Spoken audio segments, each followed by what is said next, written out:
My name is Claire Donovan. I'm 31 years old, and last Christmas taught me something I should have learned years earlier.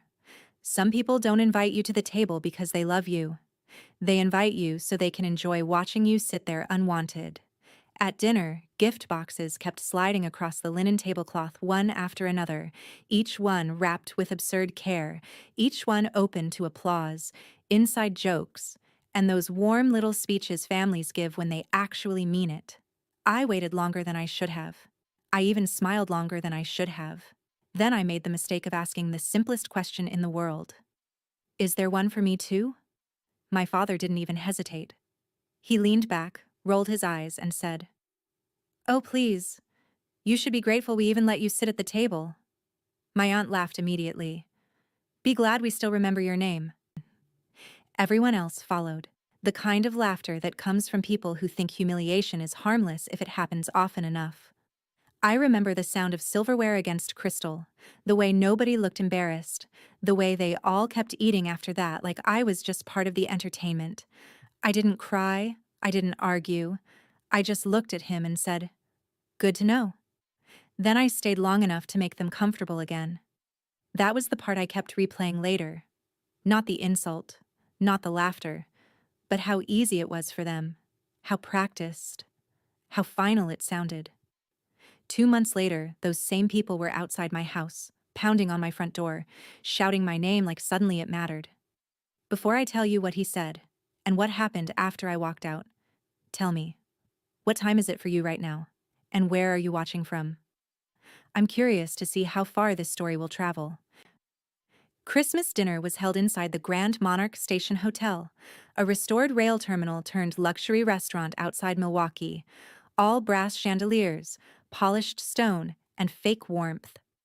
It was exactly the sort of place my father loved because it looked expensive enough to impress strangers and intimate enough to disguise cruelty.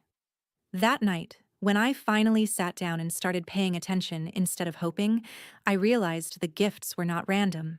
They were performances. My younger sister, Lauren Donovan, got diamond snowflake earrings and a speech about how she had always known how to carry herself with grace. My aunt, Denise Harper, received a custom leather planner monogrammed in gold because, according to my father, nobody keeps this family organized like Denise. My uncle, Victor Harper, got a vintage whiskey decanter and a joke about how he was the only man in the family who still understood loyalty. Even Lauren's boyfriend got cufflinks because he was, in my father's words, the kind of man who knows how to build something. Then there was me. No gift, no envelope, not even a joke package meant to soften the insult. Just nothing. It would have been less cruel if they had forgotten. But they hadn't forgotten. They had planned absence for me. Robert Donovan, my father, had spent most of my life treating approval like a prize you earn by becoming someone easier for him to brag about. He liked glossy success. He liked people he could summarize in one sentence at a country club table. Lauren fit that image. She worked in luxury residential sales, dressed beautifully, smiled on cue, and never challenged him in public. I was the daughter with steel-toe boots in my trunk, code manuals in my office, and a career most people didn't understand until they needed a building declared safe. I was a fire protection engineer. I spent my days reviewing evacuation systems, sprinkler layouts, smoke control failures, occupancy loads, and the 1,000 invisible details that keep panic from becoming tragedy. My father used to mock that too. "My daughter checks hallways and ceiling pipes for a living," he once told a group at brunch, smiling like he'd said something adorable. He never mentioned that developers, insurers, attorneys, and city inspectors called me when millions of dollars depended on whether a building could legally open its doors. At dinner, after the laughter died down, Lauren gave me one of those brittle little smiles people use when they want credit for not joining in too loudly. Denise sipped her wine and asked whether I was still doing those boring safety reports. Victor said, "That sounds about right for Claire. She's always had a talent for telling people what could go wrong." Robert raised his glass and said, "At least she finally found a career where pessimism pays." More laughter. I looked around that table and realized something ugly. Nobody there expected me to defend myself, because every year I had trained them not to. Every year, I took the smaller chair, the lighter insult, the afterthought invitation, and told myself family required endurance. That night, I noticed details I had ignored before. My father had seated me at the far end near the service station, practically behind a pillar. The place card with my name was handwritten on a different cardstock than the others, like someone added me late. The waiter asked twice whether I was with the party. Nobody corrected him quickly. That is the thing about disrespect when it becomes tradition. It starts looking casual. I left after dessert without making a scene. Not because I was weak, because clarity had finally replaced hurt. I walked through that decorated hotel lobby past the giant Christmas tree and the couples taking photos, and the violinist near the staircase. And for the first time in years, I didn't feel rejected. I felt informed. I sat in my car for 15 minutes with the engine off and my hands on the wheel, replaying only one sentence. Good to know. Not because it sounded clever, because it was true. Good to know what I was to them. Good to know what I was not. Good to know exactly how little they thought they'd lose if they kept treating me like a placeholder in my own family. What none of them understood was that I had already spent nearly a year helping my father in ways he barely appreciated and absolutely did not deserve.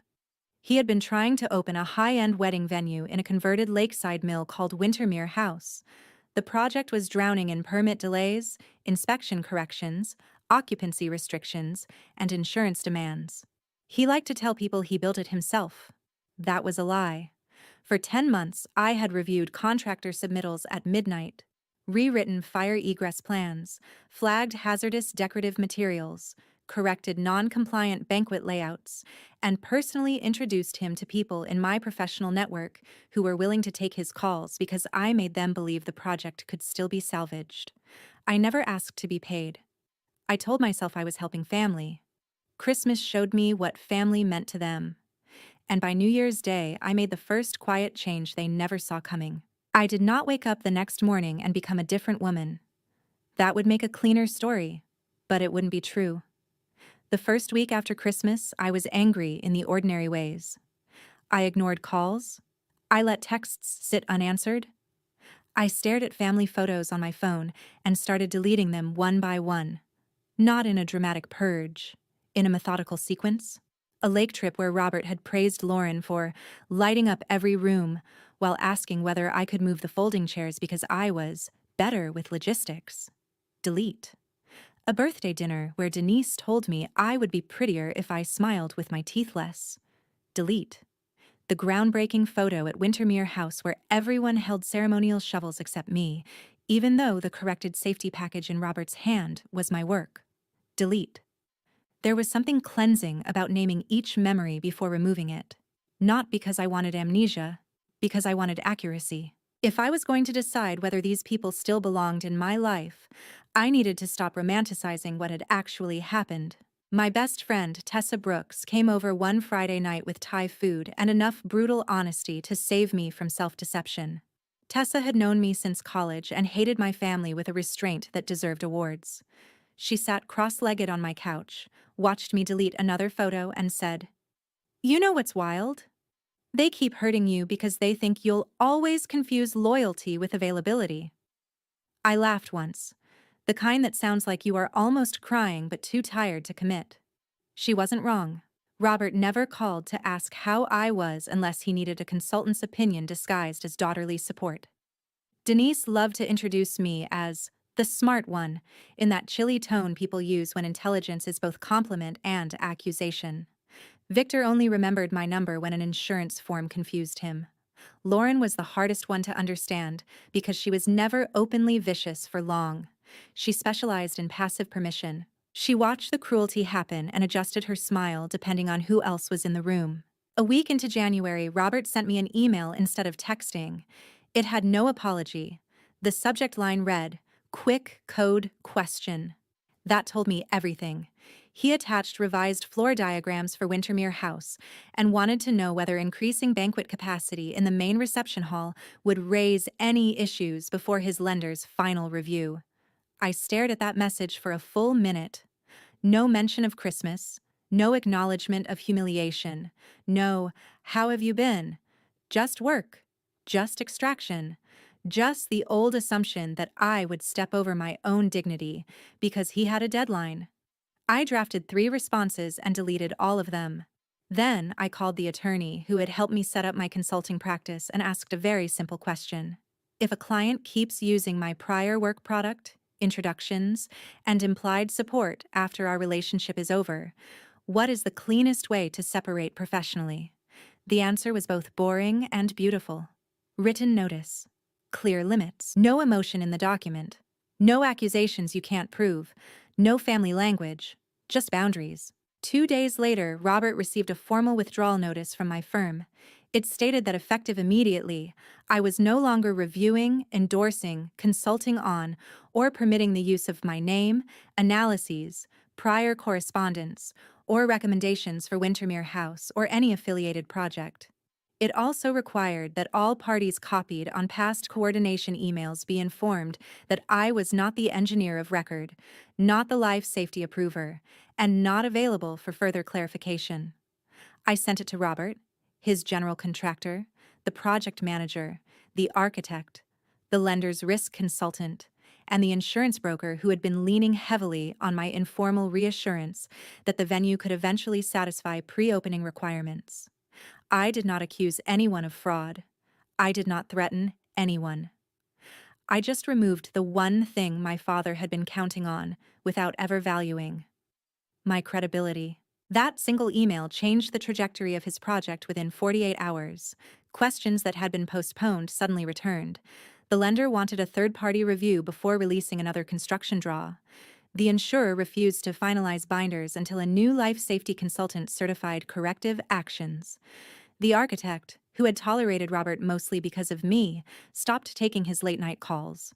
The decorative installation company had to remove imported drapery fabrics after someone, probably the building official, but I never asked, flagged flame spread issues I had previously warned Robert about.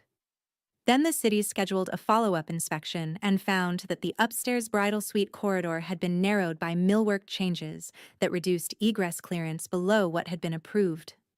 Small problems by themselves, expensive problems together. Catastrophic problems if your entire business model depends on launching in spring wedding season. Robert still did not apologize. Instead, he called and left a voicemail that began, "I don't know what game you think you're playing." That message was followed by a text from Denise saying, "This is childish. You know how much your father has invested." Victor sent, "Family doesn't do this to family." Lauren waited longer, then texted, "Can we talk? Dad's really stressed." That one almost got me, not because it was sincere, but because it exposed the hierarchy perfectly. Christmas humiliation for me, emergency empathy for him. I looked at that screen and finally asked myself the question I should have asked years earlier. If my family doesn't need me as a person, why should they still have access to me as a resource? By February, the damage had widened. A regional wedding planner quietly paused referrals to Wintermere House after hearing the opening date was unstable. A corporate event client withdrew an inquiry deposit because Robert couldn't guarantee occupancy certification. The bank requested updated cost projections, and those numbers were ugly. He had counted on a smooth finish because he thought he still owned my labor. He didn't. I had not attacked him. I had simply stopped saving him. And then, on a gray Tuesday morning near the end of February, my video doorbell lit up with 3 familiar faces and one terrified truth. They had finally figured out what I had taken away. Robert Donovan stood on my front porch in a wool overcoat that probably cost more than my first car, pounding on the door like force could reopen access to my life. Denise was beside him, hair pinned perfectly despite the wind, already looking offended by my silence. Victor kept scanning the street as if public embarrassment might still be negotiable. Lauren stood slightly behind them, pale and restless, hugging her arms against the cold. They had driven a little over 3 hours from Lake Geneva to my place in Grand Rapids, because the phone calls I didn't answer had run out, and the project timeline was collapsing faster than Robert's pride could manage. My doorbell camera caught every word. "Claire," he shouted, "we need to talk. Please open up." The please sounded like it had been dragged across broken glass. Denise stepped closer and said, "This has gone far enough." Victor added, "We're not leaving until you come out here." Then Robert slammed his palm against my door again and yelled, "You're destroying this family over a joke at Christmas." That sentence actually made me laugh. I didn't open immediately. I made coffee first. I stood in my kitchen, barefoot on heated tile, listening to them through the speaker with an almost clinical calm. 2 months earlier, I had sat at a table and learned what I was worth to them when they believed they held all the power. Now they were discovering something equally educational. Contempt gets expensive when you direct it at the wrong person. I checked the time, finished pouring my coffee, and only then opened the door. But not all the way. Just enough to look at them without inviting them in. Robert started talking before I said a word. "What the hell are you doing?" he snapped. "The lender is freezing our draw. The insurer is demanding a new consultant. People think there's some kind of major safety issue." I leaned against the frame and said, "There are several safety issues. I wrote about them repeatedly." Denise cut in, "Don't be smart." I looked at her and said, "That's one of the things you've all hated most about me, isn't it? That I'm useful in ways you can't control." Lauren flinched. Victor muttered, "This isn't helping." But Robert was too wound up to slow down. "You didn't have to humiliate us like this," he said, voice shaking with anger. That was the moment something in me turned from hurt to ice. "Humiliate you?" I repeated. "At Christmas dinner, you looked me in the face in front of everyone and told me I should be grateful you let me sit at the table. Denise said I should be glad you all still remembered my name. You all laughed. Then, in January, you emailed me a code question like none of that happened. So let's not use the word humiliate like it belongs only to you." His jaw tightened. Denise folded her arms. "We were teasing," she said, with that same old family defense tone that had excused 1,000 cuts. "No," I said. "You were measuring. You wanted to remind me where I stood." Victor tried a softer angle. "Claire, your father's under a lot of pressure. If this project fails, he loses a fortune." I took a sip of coffee and answered, "Then he should have treated the person holding the matches with a little more respect." None of them spoke for a second, not because the line was dramatic, because it was true. Robert lowered his voice then, probably deciding rage was not working. "What do you want?" he asked. There it was. The question underneath every interaction we had ever had. Not, "How are you?" Not, "What do you need to heal?" Just terms, access, transaction. I looked past him to the black SUV idling at the curb and said, "I wanted a family. That option expired." Lauren finally stepped forward. "Claire, please," she said quietly. "Dad's been a mess. The bank says if the March review doesn't clear, they can call part of the note. Denise has been trying to find another consultant, but nobody wants to inherit the file this late. We just need your help one more time." I turned to her and almost felt sorry. Almost. "One more time," I said. That phrase built this whole disaster. Robert tried to reclaim authority. "You're my daughter." I answered, "Exactly. Not your unpaid contingency plan." Denise's composure cracked. "You're really doing this over hurt feelings?" she asked. "Over hurt feelings?" I repeated. "No, I'm doing this over a lifetime of being treated like a utility. Christmas was just the first time I stopped pretending not to notice." Victor looked at Lauren, maybe hoping she could still reach me. But Lauren made the mistake of saying the thing she'd probably rehearsed in the car. "Dad compared you to me because he wanted you to push yourself." I stared at her. "No, Lauren. Dad compared me to you because he knew I'd keep coming back, and you'd keep benefiting from it." That landed harder than anything else I'd said so far. Lauren's face changed first. Then Robert's. Then Denise's eyes narrowed with the realization that I was no longer here to perform forgiveness so they could get through a difficult quarter. I opened the door a little wider, stepped onto the porch, and let the February wind hit all of us equally. "You drove 3 hours to ask for help," I said. "Fine, let's talk. But you're going to hear the whole thing this time, not the edited version that protects your comfort." I didn't invite them inside. I stood on the porch while they remained in the cold, which felt appropriate considering how many winters of mine they had spent unbothered. Robert kept glancing over my shoulder like maybe warmth and control were still available if he pushed hard enough. They weren't. "You all want to make this about Wintermere House," I said, "but that venue is just the invoice. The bill came due years ago." Denise scoffed under her breath, and I ignored her. Do you remember my senior awards dinner? I asked Robert. You told your friends Lauren was the social one, and I was the one who made rooms feel like homework. Do you remember the lake house weekend when Victor asked whether I'd ever learn to dress like a woman who enjoyed being seen? Do you remember forwarding my engineering license announcement to the family thread with the message, I guess at least one of my kids can read contracts? Robert started to interrupt. I raised a hand. No, you're going to listen. That's the cost of standing on my porch. Victor stared at the driveway. Denise looked furious. Lauren looked sick. Good. For once, the discomfort was distributed correctly. You all keep calling Christmas a joke, I continued. Let's talk about jokes. Jokes are funny because everyone can survive them. What happened at that table wasn't a joke. It was a public reminder that I rank below your approval, below appearances, below the fantasy version of family you perform for other people. The reason you're here now is not because you understand that. You're here because removing me from Wintermere House hurt you in a language you respect. Money, deadlines, reputation. That's the first honest thing to happen between us in years. Robert inhaled sharply and said, You're being dramatic. I smiled without warmth. You want dramatic? Here's dramatic. The lender's risk consultant called me last week to confirm I was no longer affiliated. He asked whether my withdrawal was due to unresolved life safety concerns. I told him I would not characterize a client matter beyond my written notice. Do you understand what that did? It forced them to assume the most conservative interpretation. That's what professionals do when certainty disappears. They tighten. They delay. They protect themselves. That's why your jaw froze.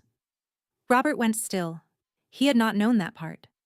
Denise looked at him, then back at me.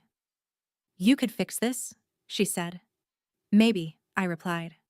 Technically, maybe. Personally, no. Then Robert said the thing I think he thought would finally put me back in my place. Your sister would never do this. There it was. The old comparison, dragged out like a lucky knife. But it was too late. No, I said.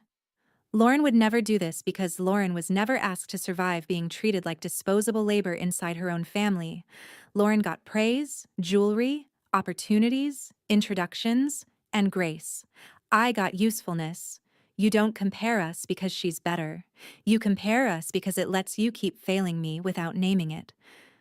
Lauren whispered, That's not fair. I looked at her. Neither was any of it. For a moment, nobody spoke. Then I did something I had planned only in fragments until that second. I reached into the folder I had brought to the door and pulled out 4 copies of a document. What is that? Victor asked. Your answer, I said. Each packet contained a personal no-contact notice drafted by my attorney, not some dramatic court order, just a formal instruction that future communication with me was limited to documented channels and only for unresolved business records related to prior project correspondence. It also stated that I was declining any future personal invitations, family gatherings, and informal requests for professional advice. Not because I was having a moment, because I was done. I handed one to Robert first. His face went pale with a kind of anger that finally had nowhere to go. Denise refused to take hers until Lauren quietly pressed it into her hand. Victor read his and actually looked embarrassed. Robert crumpled the first page halfway and barked, You can't be serious. I met his eyes. I have never been more serious in my life. Denise snapped, So that's it? You're throwing us away? No, I said. I'm returning what you handed me. You all spent years showing me exactly where I stood. Christmas was just the moment you said it plainly enough that I could stop lying to myself.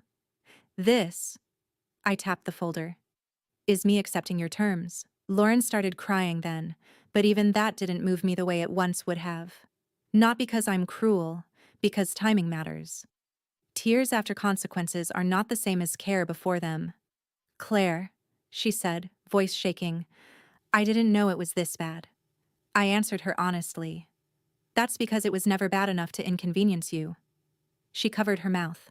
Robert looked at me like I had become someone else entirely. The truth was simpler than that. I had become visible to myself. He shifted tactics again, desperation finally outrunning ego. If the bank calls the note, he said quietly, I could lose Wintermere. The house is tied into the guarantee structure. Denise put money in too. Victor brought in investors. This doesn't just hurt me. I let that sit there. That was the first thing he'd said all morning that sounded remotely like truth rather than authority. Then maybe the lesson will travel, I said. Maybe next time you'll remember that people you humiliate in private or public do not remain soft forever. Maybe next time you won't assume being needed makes someone owned. He looked older suddenly. Smaller, somehow. For a split second, I saw the version of him I used to chase, the father I kept hoping lived somewhere underneath the performance. But he had brought 3 people to my door to pressure me into saving his investment after a lifetime of using affection like leverage.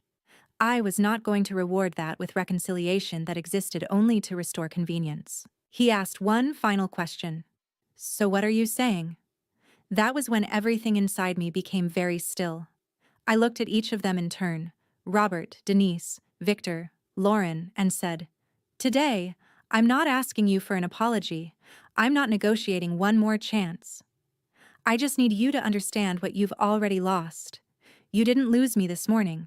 You lost me at Christmas. Today is simply the first day you were forced to notice. Nobody moved after that. The wind dragged dead leaves along the edge of the porch, and somewhere down the block, a dog barked twice, absurdly normal against the collapse happening in front of me. Robert stared at me as though he believed there was still one sentence, one command, one guilt-laced reminder of blood that could pull me back into orbit. Denise was the first to recover. You are punishing everyone because you're too sensitive to handle family banter, she said, clutching the notice in a manicured hand. You always did make everything heavier than it had to be. In the past, that line might have hooked into an old bruise. On that porch, it sounded like background noise. No, I said. What makes things heavy is repetition, pattern, entitlement. A one-time insult is a wound. A lifelong pattern is architecture. You all built this. I'm simply no longer living inside it. Victor tried a last-ditch appeal to practicality. Look, say your piece, fine, but don't let emotion wreck what could still be fixed. That word again, emotion. As if men like Victor had not built entire lives on anger, pride, and hierarchy, then relabeled women's boundaries as irrational the minute those boundaries cost them something. I stepped down one porch stair so we were nearly eye level. You all keep talking like Wintermere House is the tragedy, I said. It isn't. A delayed venue can be refinanced, reworked, sold, or foreclosed. Painful, yes. Fatal? No. The tragedy is that the only thing strong enough to make this family hear me was financial exposure, not tears, not distance, not years, not humiliation, money. Lauren wiped her face and whispered, I'm sorry. This time, I believed she meant it, at least partially, but sincerity and sufficiency are not the same thing. I know you might be, I told her. But I'm still leaving. Robert finally took a step forward, voice rougher now, less controlled. Claire, don't do this. Don't turn one terrible holiday into something permanent. I almost admired the framing, one terrible holiday, as if Christmas had manufactured the problem instead of revealing it. It's permanent because it was consistent, I said. Christmas was just the clearest example. You made me the family convenience. The problem solver you could disrespect because you assumed competence meant durability. You all kept asking what was wrong with me when the real question was, what was wrong with the arrangement? Then I gave him the part I knew he would hate most because it was factual, not emotional. I documented everything on the project, I said. Every warning, every code concern, every instance where I advised delay and you pushed speed. Every time I corrected something after hours because you promised the contractors a timeline before confirming compliance. If anyone asks whether I acted properly in withdrawing, I'm covered. Professionally, legally, ethically. So if you came here hoping pressure, volume, or family guilt would make me reverse course, save the gas money next time. Robert's expression cracked then, not into remorse, not fully, but into fear. Real fear. The kind that arrives when a person realizes the other party prepared for the moment he assumed would never happen. Denise looked at the folder again and asked, softer now. So there's really nothing we can say? I answered with more honesty than she deserved. You could have said it years ago. You could have said it at dinner. You could have said it in January before the permits, before the lender review, before this porch. You could have said, Claire, we were cruel, and we know it wasn't teasing. We keep using you, and we need to change. But you didn't. You came here because something expensive started breaking. She lowered her eyes. That tiny motion satisfied me more than I expected. Robert was breathing harder than before. You're my daughter, he said again, but now it sounded less like authority and more like a plea he didn't know how to shape. That should mean something. I nodded once. It does. That's why this hurts. But being your daughter does not require me to remain available for my own erasure. I let the silence sit. Then I said the sentence I think will stay with me for the rest of my life. Respect is not a holiday gift. It is the minimum price of admission to my life. He closed his eyes for half a second. Lauren started crying quietly again. Victor rubbed the back of his neck, suddenly fascinated by my mailbox. Denise looked like someone had finally held a mirror where she expected a service. For one strange, suspended moment, none of them were powerful. They were just people standing in the cold, learning that access to me had always been a privilege they mistook for a right. I handed Robert one last sheet from the folder. It wasn't legal. It was personal. A single page with bullet points, dates, events, quotes, and the direct consequences I remembered. Christmas dinner, the wedding venue groundbreaking, the awards dinner, the family brunch comments. Each one followed by a short line. What I learned from this. I am welcome only when I am useful. At the bottom, I had written, do not contact me to debate my memory. Live with yours. He read the first half and stopped. His hand shook once. I don't know whether it was anger, shame, or the shock of seeing years of casual cruelty arranged in black and white. Probably all three. Then I stepped back up onto the porch. This conversation is over, I said. If a records issue comes up on the project, your attorney can contact mine. Anything else will be ignored. Robert looked like he wanted to say more, but whatever remained in him had finally met a locked door. Denise turned first. Victor followed. Lauren lingered long enough to mouth, I am sorry, and I gave her the mercy of a nod, but not forgiveness. Not yet. Maybe not ever. Robert stayed 1 second longer than the others. You'll regret this, he said, though even he no longer sounded convinced. I looked at him and said, no, I'll grieve it. That's different. Then I went inside and closed the door. They kept standing there for another minute. I watched from the side window without letting them see me. Robert put one hand on the porch railing like he needed it. Denise touched his arm and he pulled away. Victor said something sharp. Lauren turned toward the car with both hands covering her face. The four of them had come to retrieve a daughter, a niece, a consultant, a safety net, a clean solution. They left with paperwork, silence, and a 3-hour drive back to the consequences of underestimating me. I wish I could tell you they changed overnight. They didn't. Real consequences are rarely cinematic once the door closes. They're slower than that. More humiliating. More expensive. 2 weeks after the porch confrontation, I heard through a former project contact that Wintermere House missed its lender review and lost its preferred financing terms. The opening was delayed indefinitely. One investor pulled out. Another demanded a restructuring. Robert had to list a lake property he once bragged would stay in the family forever. Denise's contribution was tied up long enough to derail the boutique expansion she had been planning. Victor, who had guaranteed part of a vendor package through a side entity, had to explain some very awkward numbers to people he cared deeply about impressing. None of that happened because I sabotaged them. It happened because I stopped cushioning their recklessness with unpaid labor and credibility they never respected until it disappeared. Lauren sent me 2 handwritten letters over the next month. Not texts, not emojis, actual letters. The first was mostly grief. The second was better. Specific. Accountable. She named moments she had benefited from my silence. She admitted she had hidden behind being the easy daughter, while I absorbed the role of difficult, useful, overreacting Claire. I did not answer right away, but I kept both letters. That mattered. Denise never wrote. Victor sent one email through his attorney asking whether a prior code memo could be clarified for records. It went to my attorney, exactly as instructed. Robert sent nothing directly after the day on my porch. Silence, from him, was the closest thing to respect I had ever received. And me? I slept better. Not immediately, but steadily. The first week felt strange, like stepping out of a building after years inside stale air.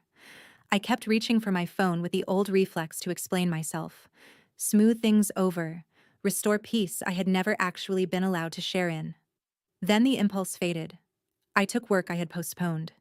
I traveled for a courthouse renovation review in Boston and realized, somewhere between site visits and room service coffee, that nobody had mocked my job in weeks.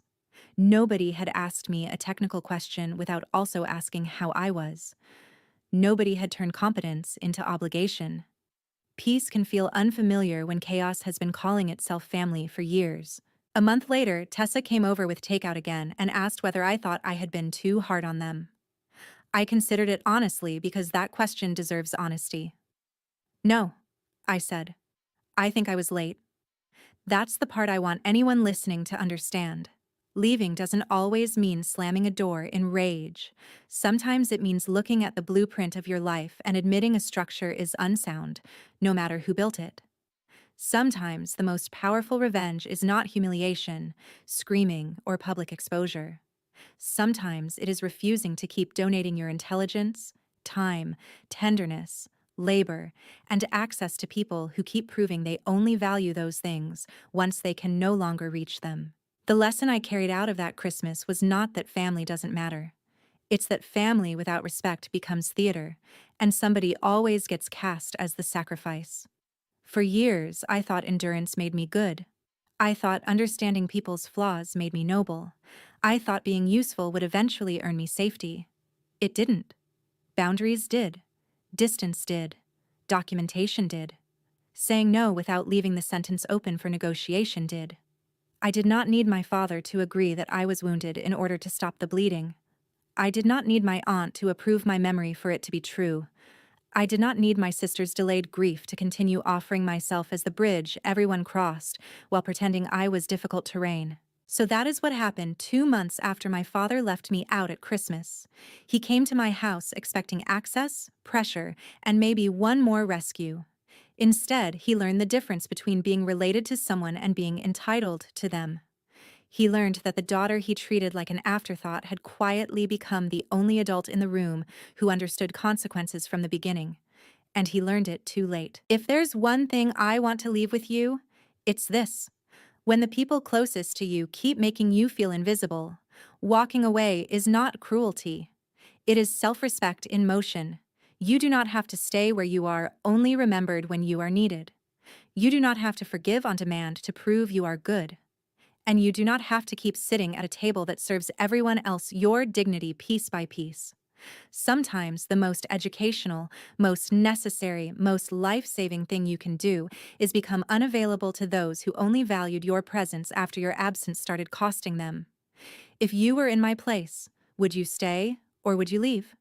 Comment just one sentence.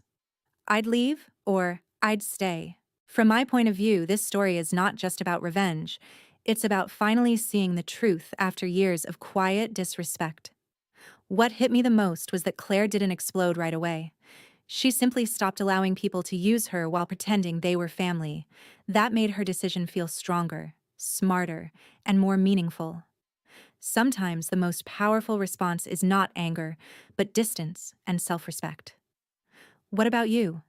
If your own family treated you like this for years, would you forgive them? Or would you walk away for good?